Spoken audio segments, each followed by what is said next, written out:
Olá, pessoal, muito bom dia, ótimo domingo para vocês. Obrigado pela audiência, obrigado por levantar cedo nesse domingão para assistir aqui o Domingão do Carlão. Eu quero, antes de apresentar meu convidado de hoje, quero mandar aqui os avisos paroquiais, agradecer o pessoal da Employer que apoia esse programa, agradecer a audiência maciça aqui de vocês, todos estão ligadíssimos aqui no canal do Boi. Muito obrigado, agradecer o pessoal da revista Agro Revenda, que também nos apoia. E hoje, gente do céu, aqui esse programa é uma maravilha, Deus me ajuda, uma barbaridade. Outro dia, eu tive a honra de receber aqui o Aurélio Pavinato, e todo mundo que vem aqui nesse programa, eles já ficam com uma dívida comigo, que é indicar outros personagens para vir dialogar com a gente aqui. Para minha sorte, o Aurélio indicou o Odílio Balbinotti Filho, e o Odílio, para mais sorte ainda, aceitou estar aqui com a gente e dividir a experiência dele. Odílio Balbinotti Filho, seja muito bem-vindo aqui no nosso Domingão do Carlão. Obrigado pela sua presença, viu? Eu que agradeço, Carlão, a sua audiência aí. Vamos conversar hoje com a sua audiência também. Um abraço a todos aí. Obrigado pelo convite. O Odílio, acho que o mundo já conhece, então, assim, os meus convidados aqui quase que dispensam a apresentação, mas vou apresentar. O Odílio é o seguinte, ele é presidente do conselho da TNG, que é uma empresa de melhoramento genético aí na área de sementes. O Odílio é agricultor, faz integração lavoura e agricultura, lavoura, pecuária, produtor de sementes da Ato Sementes, que eu imagino que ele também dirige a Ato Sementes, e ele ainda tem tempo para ser presidente do Conselho Curador da Fundação Mato Grosso. Então, eu acho que isso, ele deve ter mais coisa aí por meio que ele não falou ainda, mas assim, Odílio, obrigado por tudo isso que eu te falei aqui. Eu fico mais orgulhoso ainda da sua presença, porque o seu tempo não deve ser super escasso. Mas eu sempre começo a conversa dizendo que ninguém nasce presidente dessas coisas todas. Vamos voltar. Todo mundo tem história para contar. E o Fala Carlão, ele é feito de boas histórias, e eu imagino que você tem a sua. Eu queria saber, começa falando onde é que você foi menino, como é que é a sua... Conta as suas raízes para nós aqui. Realmente, sempre tem uma história, né? E cada um a sua história, né? A minha é lá no interior do Paraná, né? Em Barbosa Ferraz, que é o lugar onde eu vivi até os 12 anos de idade. Né? Meus pais são descendentes de italiano, uma família veio para o interior de São Paulo, outra veio para o Rio Grande do Sul, né? E se conheceram ali em Barbosa. Eu nasci em Santo Antônio da Platina, né? Lá no Norte Velho, porque minha avó, né? A mãe da minha mãe morava lá. Fui lá de parto, né? De parteira, não foi em hospital, naquela época não tinha. E aí vivi ali em Barbosa até os 12 anos, e os meus pais, naquela época, tiveram o desprendimento de me mandar estudar em Maringá, né? Que é a cidade polo, onde tinha o melhor estudo lá na nossa região. E eu fui com 12 anos de idade, saí de casa, eu já desmamei cedo, né? Saí e fui para Maringá, e aí eu fiz lá o 2º grau e depois fiz a faculdade de agronomia. Então, terminei em 86, já fazem aí 35 anos, né, de formado em agronomia. Filho de agricultor, né? Meu pai é agricultor, comerciante de cereais. Naquela época não tinha as cooperativas, então tinha muita cerealista que comprava os pequenos volumes dos agricultores, fazia grandes lotes para levar para os grandes centros, né? Então, meu pai era essa a principal atividade dele, junto com a agricultura, pequena agricultura. Então, foi assim, né? Eu estudei, e o meu pai, como mexia com agricultura, né? Eu acabei indo para a agronomia, né? Porque sempre pensava em continuar, né? Isso é uma tradição em negócio de italiano, né? De continuar, né? De descendente italiano, de continuar os negócios da família. Então, eu já me formei em agronomia nesse sentido, entendeu, Carlão? É muito legal. A gente já tem, a gente tem mais ou menos aí a mesma idade, tudo, e acho que já tem algumas semelhanças aqui. Eu gosto sempre de citar essas semelhanças, porque é muito bacana isso. Você falou aí do seu pai, cerealista. Eu lembro do meu avô, que comprava também feijão, milho da turma, ia lá vender, ele comprava os pequenininhos, juntava, ia vender lá em São Paulo, tinha isso tudo. E eu também desmamei com 10 anos de idade, fui morar com a tia para poder estudar. Tem essas histórias, tudo que é muito legal. Eu queria aproveitar essa história do desmamor, que é sempre muito bacana, né? A gente saber como que é esse desmame precoce, vamos dizer assim, como é que ele te ajudou ao longo da vida? Fala um pouquinho sobre isso. Então, o desmame precoce, ele tem bastante dor, né? Você deve ter sofrido também com isso aí, né? Quando eu fui para Maringá, né? Eu de lá, né? O começo, nossa, era muito difícil, né? Longe dos pais, longe dos amigos, né? Morava numa pensão. E de vez em quando, né? Dava aquela depressão, né? No começo. E a vontade era voltar, né? E aí eu ligava para minha mãe, né? Isso eu lembro, eu pegava lá o orelhão e ligava para minha mãe, meio chorando, né, molecão, e ela sempre me dava, né, aquele amparo, aquela segurança para eu continuar enfrentando, porque aquilo seria bom para mim, né? Então, antecipar, poder ter as experiências de vida, né, sem estar muito amparado ali pelos pais, da proteção dos pais, né? Ela falava, olha, vai ser muito bom para você. E realmente, né, tudo eu fiz muito precoce. Eu também, com 17 anos, depois eu fui para... Naquela época era uma coisa assim precoce, né? Com 17 anos eu fui para a Europa sozinho, né? Passei 35 dias lá, então viajando, e tudo isso acho que foi dando uma segurança, né? Para que eu pudesse construir uma vida, né? Amparada primeiro nos valores, né? Que meus pais, né? A educação foi dada dentro da minha casa, os valores morais, os princípios, né?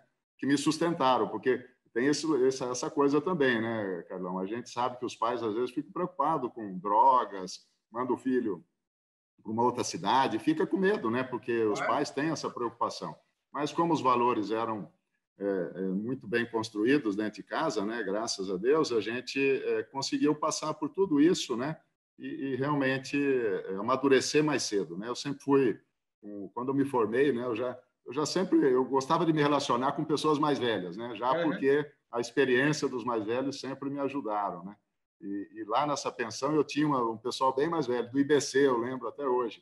Eles gostavam muito de conversar comigo, eu gostava de conversar com eles, né? E assim eu fui amadurecendo e aprendendo e tendo essas experiências para enfrentar a vida, que não é moleza, né? Então, pois é. Todo mundo. Uma pergunta que eu sempre faço aqui, e você, de certa forma, até já fiz, porque você foi desmamado precocemente, mas eu queria saber o seguinte: às vezes o cara sai da faculdade, né, e ele termina a faculdade e no dia seguinte ele é um agrônomo desempregado, no dia seguinte ele sai de estudante num dia e no outro ele é desempregado. Eu queria saber de você o seguinte: como é que foi essa sua passagem aí? Porque você estava, eu imagino que você foi preparado para já, vamos dizer, ter uma trilha. Como é que é? Então, no meu caso, né, como meu pai já mexia com agricultura, e na época que eu me formei, ele já tinha feito um movimento de vender a área no Paraná e comprar no Mato Grosso, uma área bem maior. Então, isso foi em 80. Em 86, quando eu me formei, eu já me formei com a cabeça de conduzir os negócios do meu pai, né? Então, a gente tem isso nas famílias e eu nunca pensei em ser diferente. Aí eu cheguei aqui no Mato Grosso, né? E em 80 eu me formei, já estava casado, já tinha um filho bem novinho, né? E aí nós viemos para cá e fomos para a fazenda. Ficamos lá 2 anos na fazenda, depois em Rondonópolis, que é aqui pertinho, montamos escritório. Fiquei 5 anos aqui. E aí tem uma história interessante, né? Eu e meu pai, né? Os dois com gênio muito forte. Eu vim para cá para tocar os negócios da família, mas passou em 91, 92, chegou um momento que eu e meu pai, na boa, né? Não tivemos briga, era aquele gênio forte só, né? Cheguei e falei para o meu pai, falei, pai, mas o senhor está muito novo. E ele era muito novo e muito ativo, né? Falei, vamos fazer o seguinte, o senhor continua tocando aqui, eu ajudo o senhor tecnicamente, né? E sempre ajudei, né? Tecnicamente, mas eu vou voltar lá e vou tocar o meu negócio. Aí, na hora que o senhor der uma acalmada, aí eu volto aqui e ajudo, né? Então, teve essa questão interessante na minha vida. Primeiro, de vir para o negócio da família, porque a gente foi criado desse jeito. Mas depois, até de afastar um pouco, né, ter a minha vida, construir, inclusive, até por curiosidade, né, foi no ramo de farmácia. Minha esposa é farmacêutica e a gente chegou no Paraná e sem saber o que fazer, né? Minha esposa é farmacêutica, falou, vamos comprar uma farmácia. Compramos uma farmácia, né? E eu ficava na parte administrativa, né? E a minha esposa, ela técnica nesse caso, né? Ela ficava na linha de frente lá da farmácia. E foi muito bacana, né? Ali também eu aprendi muito, né? Essa farmácia era onde? Em Londrina. Olha só, gente, que beleza. E vocês tiveram esse negócio por quanto tempo? Nós tivemos até eu vim para o Mato Grosso, então foi de 92 a 2003. Depois eu demorei um pouquinho para vender, mais uns 3, 4 anos, mesmo morando no Mato Grosso. Então nós tivemos aí por 15 anos, mais ou menos. E uma curiosidade também, era uma farmacinha com 3 funcionários quando nós compramos, mas a nossa vontade de trabalhar, de empreender era tão grande, a gente trabalhava dia e noite, continua até hoje, ela virou a farmácia individual a maior do país naquele momento, né, que a gente tocava a farmácia. Era a maior farmácia individual do país depois de 12, 13 anos. Então, a gente cresceu muito, trabalhando, né, dia e noite lá, e foi uma experiência muito bacana. Show de bola, hein, gente? Olha o Fala Carlão dando uma notícia que vocês talvez muita gente aqui nem imaginava. Show de bola. Odílio, deixa eu te falar. Eu conheço bastante, razoavelmente bem o Brasil, enfim, o interior do Brasil. E eu sempre digo que o Brasil vai ser muito rico, porque, principalmente olhando para o interior, para o centro-oeste, olhando para onde está o agronegócio hoje, eu fico pensando que está tudo por fazer, né?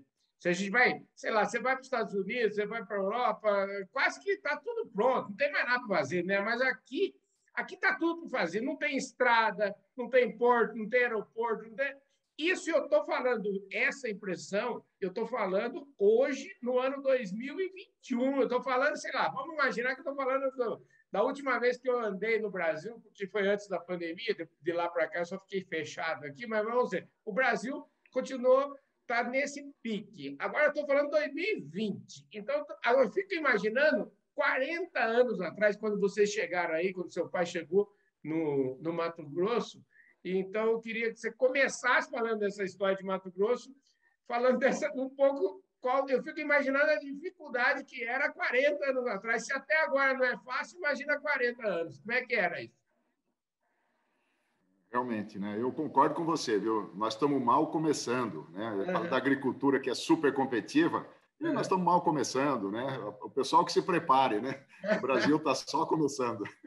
É verdade. Mas assim, foi muito legal, né? Em 80, meu pai teve a coragem de realmente, né, vender lá uma coisa segura e vir para cá, porque sempre é uma aventura, né?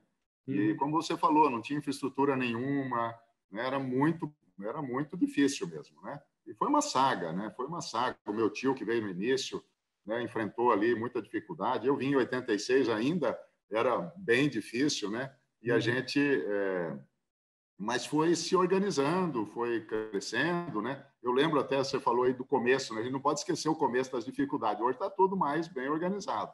Mas nós temos uma foto, agora eu te mostro, eu vou mandar depois pelo WhatsApp para você. Mas uma foto do primeiro armazém que meu pai construiu lá na fazenda. Era um armazém coberto de buriti, folha de buriti, não sei se você conhece, é uma palmeira que tem aqui, nos banhados. Então, fez, porque não tinha dinheiro para fazer de concreto, de tijolo lá, o barracão para guardar a soja, a produção. Então, fez de buriti, né? E assim foi, aquelas máquinas ainda eram máquinas que não entregavam o que as máquinas entregam hoje. Então, realmente foi uma dificuldade muito grande, mas sempre com superação, e eu acho que isso que dá o grande prazer, né, para o empreendedor, que é realmente superar as dificuldades, né? Hoje o Mato Grosso, o Centro-Oeste, você sabe, a gente sabe que falta muito ainda para ser construído, né? Mas é outra realidade, né? Já hoje é uma outra realidade. Eu falo que a nossa geração talvez seja uma geração. Eu sempre falo que eu me considero um privilegiado, porque eu sou de uma geração, vamos dizer assim, que conheceu o fogão de lenha, mas a gente também está na outra ponta. A gente está vivendo.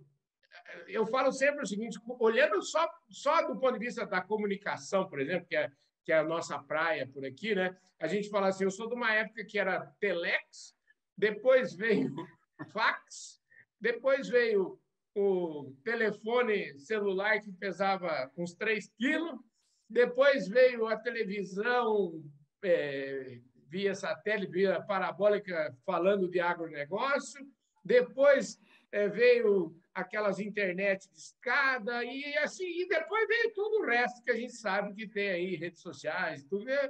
É um privilégio ver essa transformação. Isso tudo, talvez nos últimos 40 anos, mudou muito mais do que nos últimos 4.000 anos, e o que vem pela frente, então a gente é um negócio que eu me considero realmente privilegiado. Você acha dessa avaliação, Odílio? Mas não tenha dúvida, eu falo isso aí sempre, né? Nós estamos no momento, né, eu gosto de viver experiências, né, vamos por assim, novas experiências, e a humanidade, né, nesse momento, né, é um momento de muitas experiências. As mudanças são muito rápidas, né, Carlão? A gente olha quanta coisa você relatou aí, isso foi tudo muito rápido, né? Então, primeiro que exige uma adaptação, né, da gente, né?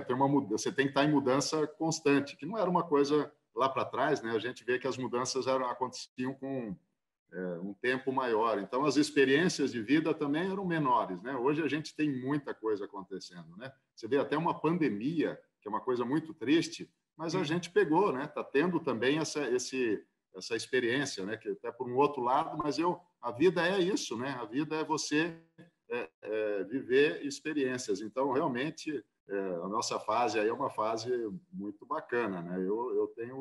Eu gosto muito desse momento que a gente está vivendo aí na humanidade, né? Odílio, eu adoro, viu? Vou falar uma coisa para você, assim, a gente, como você bem falou aí, no caso da pandemia, por exemplo, né? A gente teve perdas muito grandes de vida e tudo, mas, por outro lado, a gente teve uma curva de aprendizado que não sei nem se é uma curva, foi um foguete, um negócio impressionante.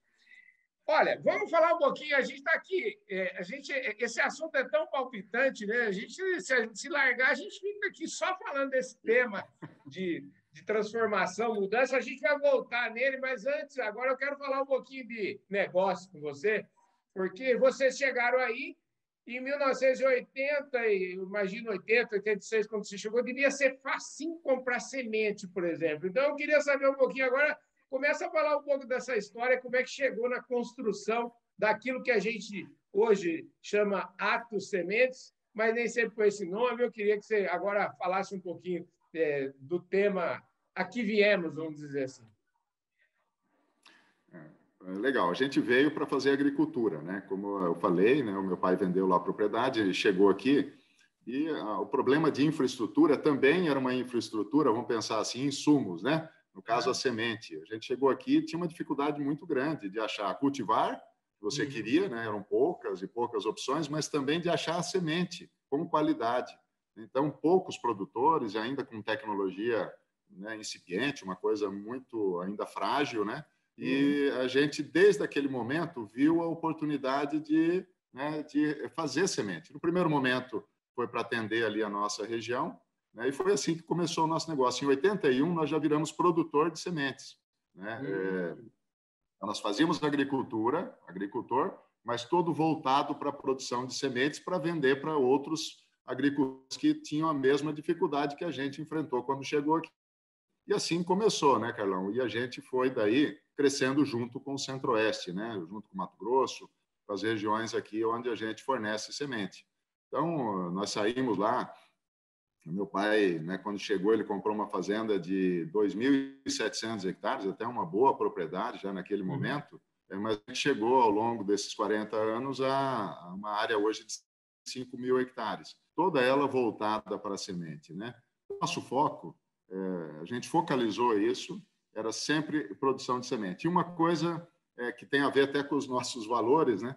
E tem mesmo, né? Que é a questão. Meu pai sempre falava, olha, nós não podemos dar prejuízo para o agricultor, nós temos que fazer um produto que realmente resolva o problema dele. Então, esse é o DNA da nossa empresa, né? O DNA da nossa empresa, desde o início, foi fazer um produto diferenciado, alguma coisa que ajudasse o produtor num insumo tão importante que é a semente, né? Uma lavoura que começa mal, acabou, né? O agricultor sabe disso, nós sabemos disso, porque nós também somos agricultores, e o início é tudo.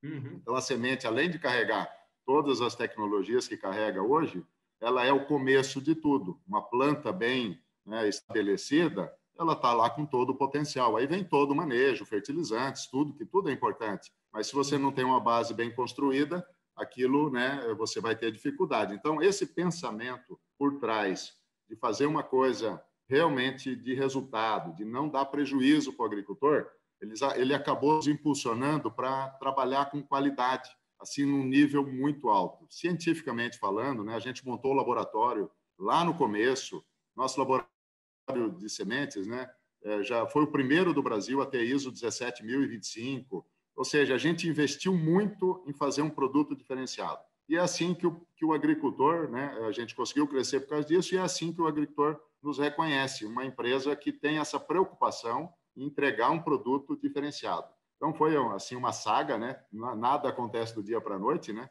É uma construção. Então, a gente construiu e chegou até o momento que nós estamos hoje. Né? Para fazer sucesso do dia para a noite demora 40 anos, né? Escuta, já que você falou 65 mil hectares, né? O cidadão que está aí assistindo a gente, eu queria, de repente, fazer um parênteses aqui, ou fazer um desenho, pedir para você fazer um desenho para nós, porque a gente fala em semente, eu queria que a gente dividisse um pouquinho, né? O complexo sementes. Eu vou dizer, tem 3 etapas aí que eu queria que você elucidasse um pouco essas etapas e quem são os principais players em cada uma delas. Dá para você fazer esse desenho para nós aí, Odílio? Sim, é porque fala sementes, ele é meio genérico, né? Um termo meio genérico, né? Porque o agricultor recebe um pacote lá, né? Semente de soja, eu estava falando de semente de soja, acho que até não falei, mas nós somos plantador de soja, né? Essa foi a primeira semente que nós fizemos, hoje nós temos outras espécies, mas a soja sempre foi o carro-chefe da empresa. Dentro do setor, do segmento sementes, nós temos 3 categorias, vamos por assim, 3 responsabilidades distintas. Né? Hoje nós temos o obtentor, o que faz o melhoramento das cultivares, né? Então ele desenvolve as novas cultivares adaptadas às regiões, a uma condição de clima, um problema de praga e assim por diante. Então esse é uma categoria que são os obtentores de germoplasma, de novas cultivares.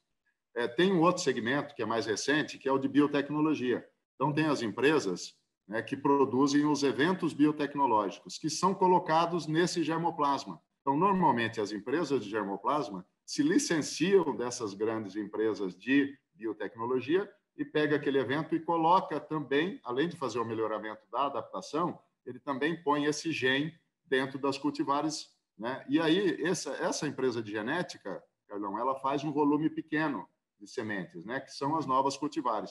Isso precisa ser aumentado o volume para chegar no agricultor. E aí vem a terceira parte da semente, que é onde a Ato, né, atua fortemente, que é a multiplicação de sementes. Então, a gente se licencia do obtentor, né, que se licenciou do produtor de biotecnologia, e nós fazemos o aumento desse volume e levamos para o agricultor aquela semente já com esse pacote tecnológico que foi construído nessas 3 fases da produção de semente.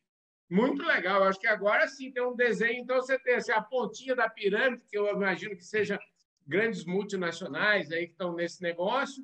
Depois você tem a quem, vamos dizer assim, multiplica esse segmento aí num segundo estágio. Você é presidente de uma empresa nessa área aí também, né?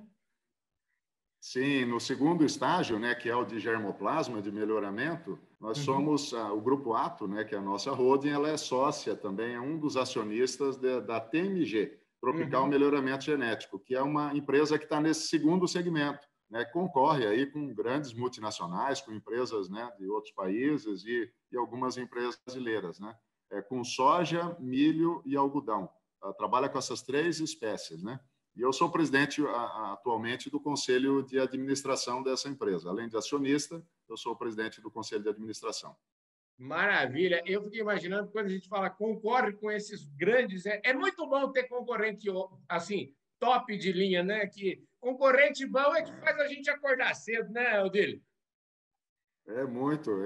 Para mim, isso é a coisa mais natural do mundo. É o que impulsiona, né? Você concorrer de forma honesta, de forma, né, realmente é uma coisa bacana para que impulsiona a gente, né? Levanta cedo e vamos trabalhar e vamos concorrer da melhor forma. A gente fala concorrente, mas são todos amigos, todos, né? Cada um fazendo o seu trabalho com afinco, né? Mas é uma coisa muito bacana, né? Que impulsiona realmente, né?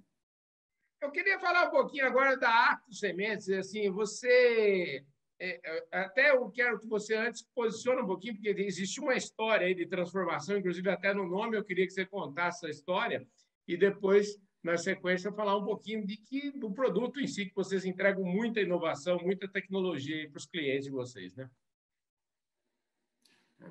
Perfeito. Assim, a nossa história da marca mesmo, né, o nome, né, como eu falei, era Fazenda Adriana, né, a primeira propriedade do meu pai aqui. Adriana é o nome da minha irmã, né? O italiano tem esse costume, né, de pôr o da filha, né?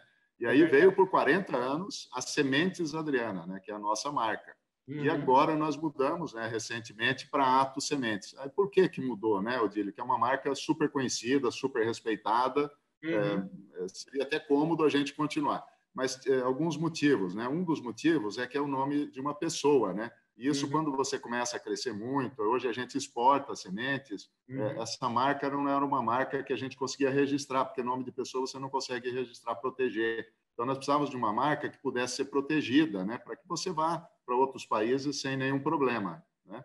E foi o que nós fizemos. E aí nós aproveitamos na mudança da marca e colocamos uma coisa que é o DNA da nossa empresa, que é uma empresa de atitude, de mudança, de inovação, né? De ficar inconformado com o status, né? Quo, né? É realmente de fazer transformações, né? E aí nós, ao longo desses anos, né, falando do nosso produto, nós incorporamos muitas tecnologias, muito conhecimento num produto que normalmente é conhecido como commodity, viu, Carlão? A semente, ela é um pouco comoditizada. A gente conseguiu mostrar que dava para sair da commodity, né, e fazer um produto diferenciado que trouxesse benefício para o agricultor, né, porque esse é o objetivo da nossa empresa. Inclusive, um dos valores nossos, o principal, tudo que a gente faz é focado em resultado para o nosso cliente, né? Então, o que nós fizemos? Nós evoluímos na qualidade fisiológica, então a gente entrega um produto hoje de altíssimo vigor, né, reconhecido também pelo mercado, e que isso ajuda o agricultor a produzir mais. Mas a gente não ficou só aí, nós começamos a inovar, pensando na dor, né, do agricultor. Né? Inovação, ela sempre está relacionada a alguma dor, né? Do outro lado, você como fornecedor, você tem que pensar o que o meu cliente, o que faria sentido para o meu cliente, como é que eu posso ajudar ele? Ou ter mais facilidade, né? Ou conseguir racionalizar, sei lá, você tem que olhar para ele. E nós tivemos a sorte de identificar diversas questões que a gente poderia ajudar o agricultor, né? Além de levar um produto de alta qualidade, mas também levar alguns serviços. Então, a gente começou com o IPA, que é um índice de plantio atualizado, que é uma semente, na realidade, é um laudo que não é oficial, porque existe o laudo oficial do Ministério da Agricultura, mas a nossa semente ela acompanha um outro laudo, que é um laudo interno, que nós fazemos diversos testes de vigor e tal, e levamos para o agricultor ele fazer a regulagem da plantadeira. Porque o sistema tradicional, o agricultor compra a semente, testa e aí planta, dentro do teste dele. E o teste não é tão simples, Carlão. Então, o agricultor, às vezes, ele errava na regulagem e acabava ficando com muita planta ou pouca planta. Então, nós levamos essa solução. Ele regula e planta, né? Depois nós viemos... Só um parênteses aqui que eu queria falar, que você sabe, acho que eu já falei aqui, eu não sei se eu falei, então, se eu já falei, vou repetir. O Pavinato, que é o nosso padrinho aqui dessa conversa, eu sempre que alguém me indica, depois o cara fica com esse compromisso, né? E eu falei, Pavinato, deixa eu te falar, o que eu pergunto? Qual que é a sua pergunta pro Odílio? E aí eu queria já encaixar no Odílio, o Pavinato, essa pergunta do Pavinato. Então, o Pavinato falou o seguinte, a pergunta para ele, como é que ele fez para se diferenciar em condições adversas de ambientes de produção? E eu acho que é uma boa hora que você está explicando isso aí. Eu acho que você está entrando nessa parte dessa conversa, então eu queria agradecer. Olha só o perguntador aqui hoje, o perguntador é da prateleira de cima aqui, viu, Odílio? O Pavinato fica me pondo em saia justa, mas vamos lá. Ó. É o seguinte, essa questão de... O que ele está falando é o seguinte, é que a nossa região, o Centro-Oeste, ele não é um lugar amistoso para se produzir semente com qualidade. Né? Por quê? Porque aqui é muito quente, úmido, isso não é bom para produzir semente, né? Não é naturalmente bom. Então, nós tivemos que enfrentar essa situação e que não tem paralelo no mundo, né? Você pega a soja nos Estados Unidos, o clima lá é totalmente distinto, é muito frio na colheita, isso favorece a produção de semente. Você vai para o sul do país, também é um ambiente mais amistoso para a produção de semente, né? Que é um clima mais ameno. Agora, você vem aqui no Centro-Oeste, realmente não existia tecnologia nenhuma para a produção de semente de alta qualidade. Então, nós tivemos que desenvolver tudo isso daí, né? E respondendo ao Pavinato aí objetivamente, né? é um conjunto de coisas tão grande, né? Porque não é uma solução única, Carlão. Ela é uma coisa que você vai construindo, entende? Você vai construindo essas tecnologias, né? Você vai adaptando, você vai construindo, e foi o que nós fizemos ao longo dos anos. A gente foi aprendendo como é que a gente poderia fazer uma semente de altíssima qualidade num ambiente que era hostil no primeiro momento, entende? Então, nós tivemos assim que ser muito criativos, muito pesquisador, cientista mesmo, porque não existia essa tecnologia aqui. Então, são diversos detalhes, viu, Pavinato? Né? Se porventura ouvir, então, assistir, eu sei que você vai assistir, né? São realmente muitos detalhes, né, que fazem, que constrói um produto diferenciado nesse ambiente tão hostil.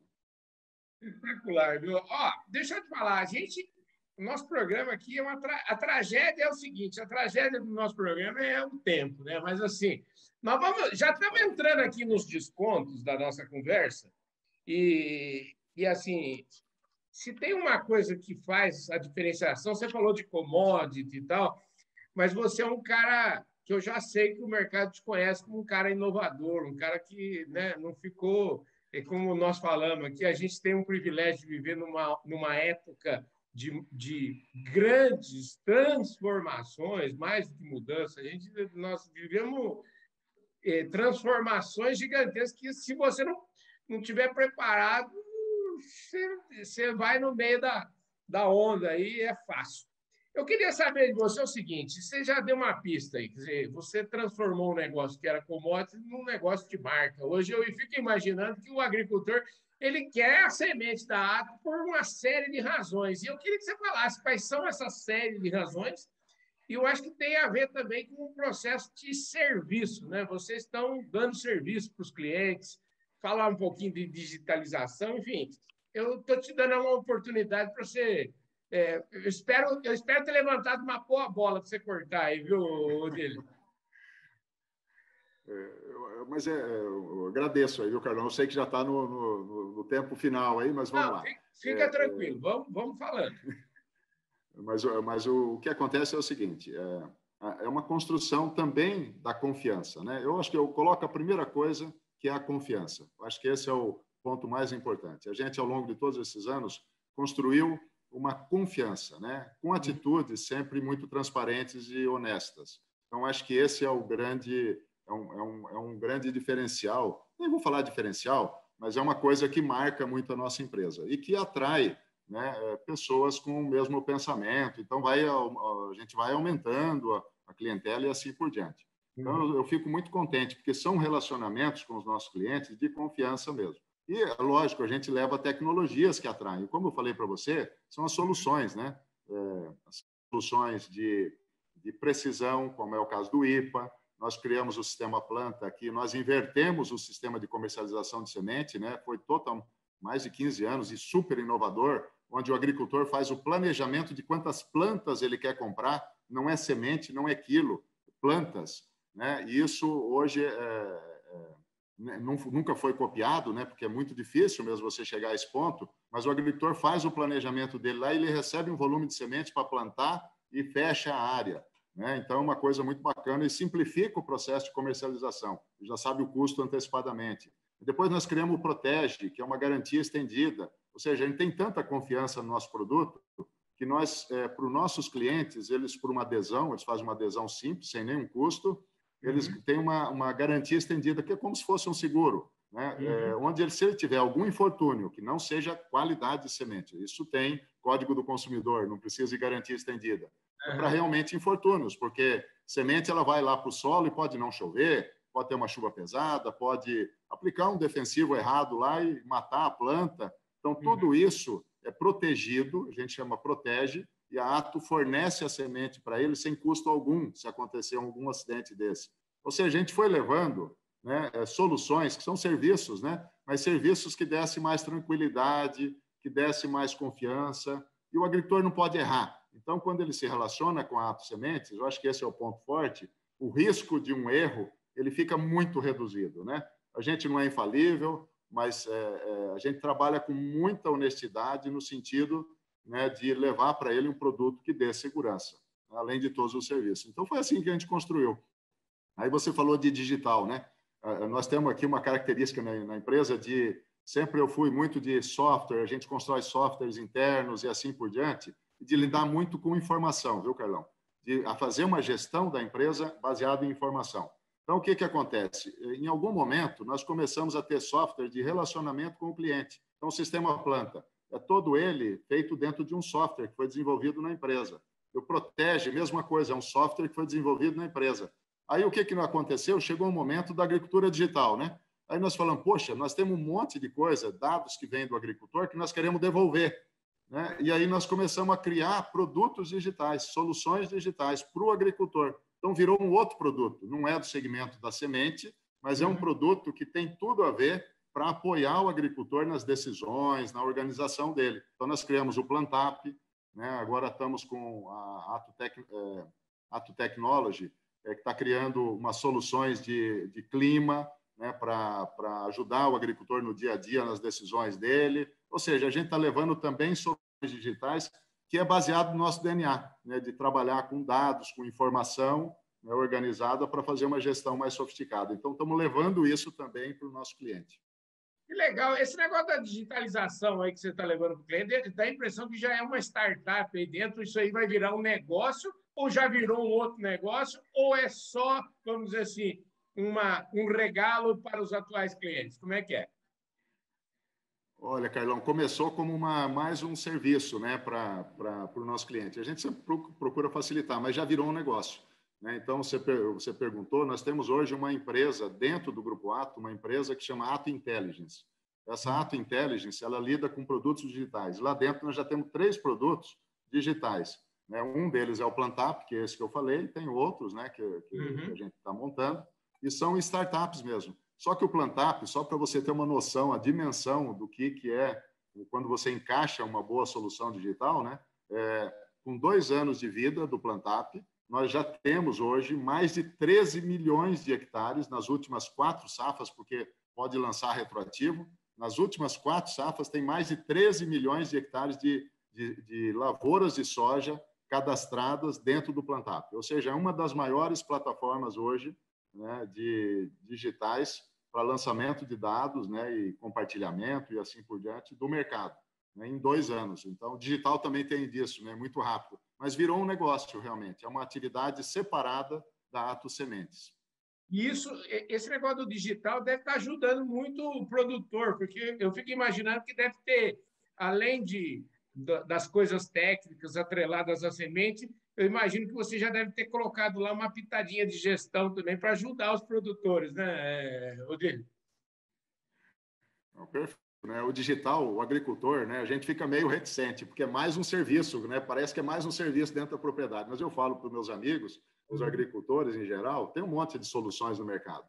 Todas elas ainda com alguma coisa para evoluir, como foi qualquer coisa na agricultura, né? Então, a adesão é muito importante, né? Você pôr para funcionar lá dentro da tua propriedade, e isso vai te ajudar. Para mim, a competitividade do agro, ela vai passar por algumas coisas, né? A gente veio sendo competitivo, agregando algumas tecnologias, alguns conhecimentos. Agora, nós temos que agregar rapidamente, que vai ser um grande diferencial, as soluções digitais. O Plantap é uma delas, né? Mas tem outras. O Plantap, a proposta dele ajudar o agricultor a definir qual a melhor cultivar para o talhão, porque são tantas cultivares que são produzidas hoje, o agricultor fica perdido no monte de oferta, né, que vem. Então, o Plantap ajuda ele a escolher a melhor cultivar. E tem soluções para todo tipo de coisa. Então, o agricultor precisa usar isso, porque vai ser o fator de competitividade, de sustentabilidade da agricultura brasileira. Ela vai ficar mais competitiva, mais racional no uso de insumos e mais produtiva, né? Porque ela vai ter condição de usar informação, que é difícil para o agricultor, porque a agricultura gera muita informação, né, Carlão? E é difícil você usar tudo isso. Com o digital, você consegue usar melhor todas essas informações e aumentar a produtividade e racionalizar o uso dos insumos, né? Que aí torna você mais competitivo. Eu fico imaginando que no digital também dá para facilitar comparativos, né? Eu fico falando assim, eu me lembro que eu fui criador de gado aqui, sabe? Eu criava gado giro aqui durante um período, e eu achava o meu gado lindo quando estava na minha fazenda. Aí eu levava para a exposição e lá comparava com os meus competidores, com outros criadores. E aí eu tinha certeza, eu falava, gente do céu, eu achava que eu estava tão bem, mas eu não estou tão bem assim. Eu imagino que hoje, com o digital, esse comparativo ficou muito mais fácil. Na agricultura, você deve ter ferramentas para isso fundamentais, né, Odílio? O Plantap é um bom exemplo, né? Ele é tipo um Waze, né? O Waze todo mundo usa aí, ou bastante gente usa aí para se locomover, né? O Plantap ele tem três segmentos, né? O primeiro é onde o agricultor faz o controle da propriedade dele, com os dados de produtividade, onde ele plantou, população, cultivar, ou seja, ele coloca todos esses dados e se organiza dentro dessa plataforma, que é uma plataforma gratuita, onde ele se organiza, está na internet, ou ele usa de qualquer lugar do mundo, é muito bacana. Aí tem uma segunda parte, que é o seguinte, ele está ali com uma propriedade, 1.000 hectares, por exemplo, né? Ele tem as experiências dele, como você falou, e ele quer ter experiências, entender as experiências dos outros agricultores. Na plataforma, com confidencialidade, vai para um segundo patamar, que ele consegue observar todos os outros agricultores da região que também lançaram dados, que também estão controlando a sua propriedade. Então, ele sai de 1.000 hectares e vai para 300.000 hectares, um universo de 300.000 hectares de experiência. O que ele faz dentro desse universo? Ele vê essas experiências e ele pode escolher, ser mais assertivo, né, na escolha de uma nova cultivar e assim por diante. E aí tem uma terceira, né, um terceiro segmento, que é o que você falou. Pô, eu sou muito bom. Será que eu sou muito bom mesmo no que eu estou fazendo? Ou eu tenho para melhorar? Que é o ranqueamento. Então, lá tem a produtividade média da região, né, daquela região, que são 5 cidades, é assim que a gente chama, né? A região, para nós, são 5 cidades naquela micro-região, vamos por assim. E ali, todos os agricultores colocam os dados. E eu sei se eu sou o primeiro colocado, se eu sou o 10º, 20º, e em relação à média da região, se eu estou acima da média ou abaixo da média na produtividade. E com isso eu consigo me orientar. Estou usando bem as tecnologias, né, que são fornecidas ou não, preciso melhorar. Ou eu estou muito bem. Então, ali é um bom lugar também para você entender como é que você está, né? Ô, gente, eu falei para vocês, aqui esse domingão é fora de série. Eu aprendo uma barbaridade. Estou aprendendo hoje um colosso aqui. Ó, para a gente não falar, é o seguinte: nós estamos falando aqui, você falou 65.000 hectares, né? Tudo voltado para semente. Eu queria saber o impacto disso no geral. Você tem aí semente de soja, milheto, crotalária, braquiária, azevém, mas qual é o impacto? Quantos hectares hoje que tem a tecnologia da Atos hoje aí espalhado por esse Brasil e talvez até fora do Brasil? Na cultura da soja, a gente trabalha centro-oeste, norte e nordeste. Então, é metade, vamos dizer, da produção das áreas de plantio do Brasil é onde a gente comercializa a nossa semente. Hoje são 1,5 milhão de hectares plantam a nossa semente. É um orgulho, né? E uma responsabilidade, né? Então, 1,5 milhão de hectares são agricultores que plantam hoje a nossa semente, né? E que ajudam aí a desenvolver, né? E fazer o agro produtivo, né? Competitivo. E no segmento de outras espécies, né? Como você falou, nós temos milheto, crotalária, braquiária, são outras espécies que a gente foi agregando, produzindo semente, porque o agricultor tem essas necessidades. Então, no milheto, são 500.000 hectares de área plantada no Brasil e fora do Brasil, porque a gente exporta para Japão, China, Europa. São pequenos volumes ainda de exportação, mas já é uma exportação, ou seja, a gente está indo também para outros países. A Zevém, né, nós trouxemos da Europa e estamos hoje produzindo no Uruguai e vendendo no sul do país. Ou seja, a gente está, né, com diversas espécies, né, atendendo aí e sendo expressivo, né? Braquiária nós entramos faz 3, 4 anos e já somos um dos maiores produtores de semente de braquiária aí do país, né? Então, a gente entra, faz um produto diferenciado. A proposta é sempre essa, viu, Carlão? A gente entra num segmento, é fazer um produto diferenciado dentro daquele segmento. Então, a gente trabalha muito para ver quais são as dores, aquilo que o agricultor precisa, e a gente diferencia daí o produto, né? Dentro daquela espécie, a gente diferencia e leva alguma coisa para ele, que é o padrão ato, né? Vamos por assim, de qualidade. Né? Espetacular, gente. Já que você falou de braquiária aí, dá para falar um pouquinho também. Vocês têm integração, né? Você mexe com. Você põe um pouquinho de boi aí também, ou de novilha, enfim, para não dizer que não falou de pecuária, né, Odílio? Sim, sim. Nós temos. Nós tínhamos pecuária lá para trás, aí acabou quando eu comprei toda a propriedade, né? Acabou a pecuária extensiva ficando fora. E agora voltou a pecuária com integração lavoura-pecuária, que é uma loucura, né? Isso aí a gente até está entrando meio tarde, né? Tem produtores, né, que começaram isso há 10, 15 anos atrás. Nós entramos faz 4 anos, hoje temos lá 12 mil animais, né? A gente compra a fêmea, Carlão, engorda, na fazenda e vende, né? Então, essa é a maneira que a gente trabalha com integração. E é fantástico, né? É bom para a pecuária, porque você consegue altos rendimentos, é bom para a agricultura, é uma revolução, né? E que vai levar a agricultura, já está levando para um outro patamar de competitividade, né? A agricultura brasileira, o agropecuária, ela se reinventa, né? A cada 5 anos aí a gente se reinventa e se torna mais competitivo. Então, nós entramos também, né, nessa produção aí de carne, né?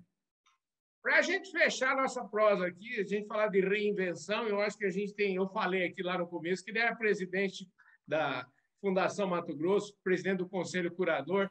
Eu acho que, vamos dizer, para resumir, você é uma usina a sua cabeça, eu não sei nem se você consegue dormir com tanta coisa que você tem para pensar, viu?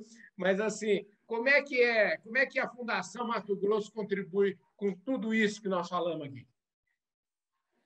A Fundação Mato Grosso é muito bacana, né? Ela foi realmente uma grande ideia que nós tivemos aqui no Centro-Oeste há 26 anos atrás, né? Alguns produtores e que viram a necessidade de adaptar as tecnologias aqui para o Centro-Oeste, Carlão. O que acontece? A produção de soja, ela começou lá no Sul. Então, a Embrapa trabalhou muito o Sul, né? E é normal isso. Adaptou a genética daí sim para o Centro-Oeste, foi a Embrapa, mas precisava um braço aqui também de pesquisa, alguma coisa que testasse todas as tecnologias e adaptasse rapidamente à nossa realidade aqui do Centro-Oeste. E a Fundação Mato Grosso veio com essa proposta. Então, ela faz isso há mais de 25 anos, vem se reinventando, os problemas mudam, ela também muda, né, se adapta e ajuda o agricultor a não ter surpresas, né? Aquelas surpresas negativas, né, que existe às vezes no agro, né, de você entrar com um produto e aquilo depois causar um problema, né, na produção e assim por diante. Então, a fundação ela vem contribuir, ela testa produtos, recomenda, ela testa tecnologia, sistemas de produção, está entrando em integração lavoura-pecuária também para ajudar com conhecimento, e é um motivo de orgulho. É um trabalho voluntário, né? Eu estou lá como presidente, como um voluntário, como uma pessoa que sabe da importância da fundação, então a gente colabora na gestão, né, para que ela continue dando a contribuição. Não tem fins lucrativos, é realmente um trabalho para apoiar a agricultura do Centro-Oeste, Norte e Nordeste. Ela é uma instituição assim fantástica, né? Gente, ó, é espetacular. Deixa eu te falar assim para a gente agradecer imensamente sua presença aqui. E eu queria saber o seguinte: como é que o Odílio consegue dar atenção para a dona Tânia lá, que foi a mulher da farmácia, está junto faz 35 anos, o Gregório, como é que é essa história aí? Como é que você consegue, o que você faz para descansar um pouco aí no final de semana ou nas suas horas vagas aí? Como é que você dá atenção para esse povo? Primeiro que realmente eu tenho bastante atividades, né, mas eu tenho uma equipe fantástica, viu, Carlão? Em todas essas empresas, instituições, é fantástico. É uma turma muito comprometida, então meu trabalho fica facilitado, né? Então eu fico mais como um mentor, alguém que já tem bastante experiência, ajudando e dando a direção. E a minha família tem paciência, né, comigo, tem que ter, porque realmente, por mais que tenha uma equipe boa, também as responsabilidades levam a gente para lá e para cá e atrapalha um pouquinho, né? Mas, graças a Deus, a minha esposa, o meu filho tem paciência comigo e eu estou aí com a minha esposa há 35 anos, né? E a gente tem um ótimo convívio em casa. Eu gosto de assistir filme, mas a nossa principal, assim, gosto nosso ficou interrompido por 2 anos, que é viajar, viu, Carlão? A gente gosta de viajar tanto o Brasil como para fora do Brasil, né? E a gente ficou meio parado, mas agora nós já vamos viajar. Esse fim de ano, se Deus quiser, nós vamos fazer uma viagem. Que espetáculo! Esse negócio você falou de gente, né? E para a gente concluir essa história, que quando você fala com convicção mesmo, porque você tem até um processo de opção de compra, aí você está transformando gente em sócios do negócio, né, Odílio? Ah, sim, eu comentei contigo, né? É um motivo de satisfação para mim também, viu? Porque eu acho que a gente tem que reconhecer, né, as pessoas que nos ajudam. Lógico, tem a remuneração, que é um reconhecimento, né? Mas aí nós, eu e minha esposa, né, que somos os proprietários da empresa, né, 100%, era 100%, a gente começou a dar a opção de compra para funcionários que tinham já um tempo de serviço, né, e tinha uma grande colaboração já. Todos colaboram, né? Nós temos 900 funcionários, mas conforme vai ficando mais tempo na empresa, ele vai criando a possibilidade de comprar ações na empresa com vantagem, com benefício. Ele compra bem mais barato do que vale. Entende? Por quê? Porque eu quero incentivar eles a participarem do resultado da empresa. E com isso faz uns 8 anos que eu criei, né? Hoje nós estamos com 7% do Grupo Ato, da nossa holding, já na mão de funcionários, de mais de 20 funcionários hoje que têm ações da nossa empresa. E isso é muito bacana, né? Então, é um grande comprometimento, eles participam do resultado da empresa. Isso acho que impulsionou mais ainda o nosso negócio, viu, Carlão? Você distribui e recebe em dobro, viu? É uma coisa, você tem que ter desprendimento, mas você recebe em dobro quando você consegue fazer isso, viu? Mas eu acho que daqui uns dias também você deve estar. Daqui uns dias abre capital já de uma vez, né, na Bolsa. Até eu vou poder ser sócio daí, né? Está caminhando para isso, viu, Carlão? Chega um momento que provavelmente esse vai ser o encaminhamento. Maravilha. Gente do céu, que conversa top de linha. Mais uma vez, eu quero agradecer aqui imensamente a presença do Odílio Balbinotti Filho aqui no nosso Domingão do Carlão. E agradecer aqui, voltar aos avisos paroquiais, agradecer o pessoal da plataforma Agro Revenda. Você vai receber essa revista aí, viu, Odílio? Quem veio aqui dar entrevista vai receber a nossa plataforma Agro Revenda. Agradecer o pessoal da Employer, lá o Marcos, lá da Employer. A Employer é uma empresa que tem de tudo de RH, essa história de, como é que fala assim, você precisa de trabalhador temporário, a Employer é que fornece esse ela resolve essa parte para os empresários aí, viu, Odílio? Legal. Eu agradeço novamente aí, Carlão, a sua audiência, né, a todas as pessoas que estão aí nos assistindo nesse domingo e agradecer, né, agradecer a oportunidade de conversar com você e com todo mundo. Grande abraço. Maravilha, gente. Ótimo domingo. Odílio, e se vocês estiverem acompanhando a gente nas nossas redes sociais aí e por acaso ainda não se inscreveram no nosso canal, se inscreve no canal, aí aperta o sininho para você receber as nossas notificações, deixe o seu like, o seu comentário e, principalmente, faça como eu tenho certeza que o Odílio vai fazer, vai espalhar esse vídeo, pelo menos para os 1000 funcionários dele aí, vai todo mundo ver essa entrevista, tá certo? Obrigado mais uma vez, Odílio, obrigado a você que está na audiência nacional e internacional aqui do Canal do Boi. Um forte abraço a todos vocês, viu? Odílio, show, viu? Obrigado, um abraço a todos. Eu vejo todos vocês no nosso próximo programa. Valeu, até domingo que vem. E, ó, não esqueça, acompanhe a gente aí durante a semana no nosso programa diário. Sabadão tem o nosso Fala Carlão especial de sábado. E domingo que vem nós estamos de volta aqui pelo Canal do Boi. Valeu, gente. Fui!